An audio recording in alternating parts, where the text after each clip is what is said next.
ආයුබෝවන් සුබ දවසක්. ඉතින් ටයිනි ටුවරිස්ට්ලාගේ අලුත් YouTube channel එකට ඔයාලා සාදරයෙන් පිළිගන්නවා. මුලින්ම ආරාධනා කරනවා අපේ channel එක subscribe කරලා අපිට සහයෝගයක් දෙන්න කියලා. ඉතින් අද ටයිනි ටුවරිස්ට්ලාගේ ගමන කොහටද කියලා දන්නවද? ඔව්.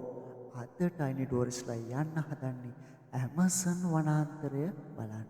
ඉතින් ඔයාලත් එන්න ඇමසන් වනාන්තරයේ ටයිනි ටුවරිස්ට්ලා ඉදින ඒ සුන්දර අත්දැකීම් ඔයාලත් විඳ ගන්න.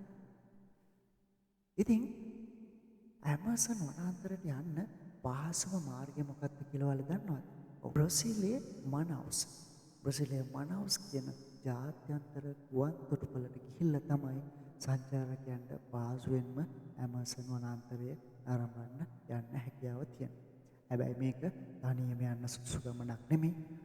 දෙමාපියන් එක්ක වැඩිහිටියන් එක්ක යන්න ඕනි ගමන. හැබැයි අපේ ටයිනි ටුවරිස්ට්ලා දෙන්න ඔයාලට දැනුම අරගෙන ඒකේ සුන්දරත්වය කොහොමද කියලා දෙන්න යන්නේ නම් තනියම. ඉතින් ඔන්න දෙන්න බස් එකේ නැගලා එයාපෝට් එකට යනවා මනවස් ගුවන්තොටුපළට යන්න බලාගෙන. ඔව් දෙන්න ගුවන්තොටුපළෙන් ප්ලේන් එකේ නැගලා ඔන්න මනවස් ජාත්‍යන්තර ගුවන්තොටුපළ දක්වා ප්ලේන් එකකින් යනවා. මනවස් වලින් ගොඩ බැහැපු දෙන්න එයාලා ආස කරන සුපුරුදු බයිසිකල් දෙකක් හොයාගෙන ඔන්න කැලයක් මැදින් ආපහු ඇමසන් වනාන්තරයට ඇතුළටම යනවා. ඔහොම යනකොට එයාලට ඇමසන් වනාන්තරයේ තියෙන සුන්දර පරිසරය අත්විඳින්න හම්බ වෙනවා. ටික දුරක් යනකොට මේ දෙන්නට හිතෙනවා බයිසිකලේ ගිහිල්ලා නම් මේ සුන්දරත්වය විඳින්න බෑ කියලා. ඉතින් එයාලා බයිසිකල් එක පැත්තකින් තියලා ඇවිදගෙන කැලේ මැදින් ඇමසන් වනාන්තරයේ සිරින් ආරම්භමින් ඉදිරියට යනවා. ඔහොම යනකොට එයාලට හම්බ වෙනවා ඇමසන් වනාන්තරයට ආවේනික විශේෂ කුරුළු වර්ග සත්තු මේ වගේ සුන්දර අත්දැකීම් රාශියක් එයාලා විඳිනවා. ඔහොම ටික දුරක් යනකොට මේ දෙන්නට හරිම මහන්සි. ඉතින් එයාලා චුට්ටක් නැවතිලා ලස්සන දිය ධාරාවකින් එයාලගේ මූණ හොදගෙන පොඩ්ඩක් ගිමන් හරිනවා. ඊට පස්සේ එයාලා දෙන්න නැවතත් ඇමසන් වනාන්තරේ ඇතුළටම යනවා මේවා තියෙන සුන්දරත්වය විඳ ගන්න. ඔහොම යනකොට එයාලට හම්බ වෙන ඒ සුන්දර දර්ශනවල ඒ සුන්දර සත්තුන්ගේ පින්තූර එකතු කරගන්නත් එයාලා අමතක කරන්නේ නැහැ. බලනකොට විවිධ මකුළු වර්ග, කෝඹි වර්ග, ඒ වගේම කුරුල්ලෝ විශාල වශයෙන් මේ ඇමසන් වනාන්තරයේ ඉන්නවා. කොහොම හරි හවස් වෙදි දෙන්නට හරිම මහන්සි.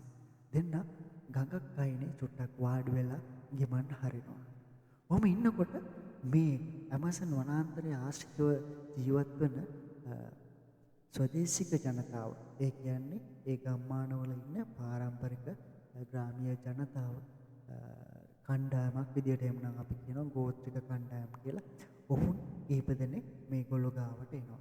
එයාලා හරිම සුහදශීලී වුණා. එයාලා හරි කරුණාවන්ත කණ්ඩායමක්. ඉතින් මේගොල්ලෝ කතා කරනවා එයාලගේ ගමට එන්න කියලා ඒකේ අත්දැකීම් ටයිනි ටුවරිස්ට්ලාට විඳ ගන්න. ඉතින් ටයිනි ටුවරිස්ට්ලා දෙන්න සතුටින් මේකට කැමති වෙලා එදා රාත්‍රිය මේ ස්වදේශික ගම්මානයේ ගත කරනවා.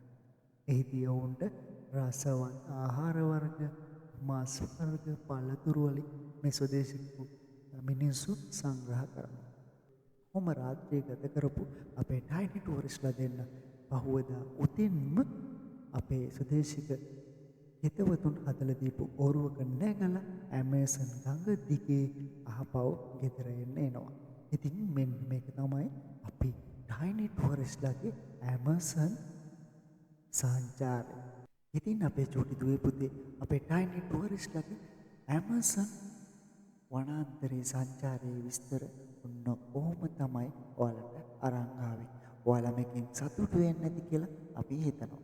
එහෙමනම් අපේ ටයිනි ටුවරිස්ට්ලාට ඔයාලගේ සහයෝගය ලබා දෙන්න මේ channel එක subscribe කරන්න, ඔයාලගේ අදහස අපිට කමෙන්ට් කරන්න, ඔයාලගේ යාළුවන්ට මේ වීඩියෝ share කරන්න කියලා අපි ආරාධනා කර සිටිනවා. ඉතින් බොහොමත්ම ස්තුතියි.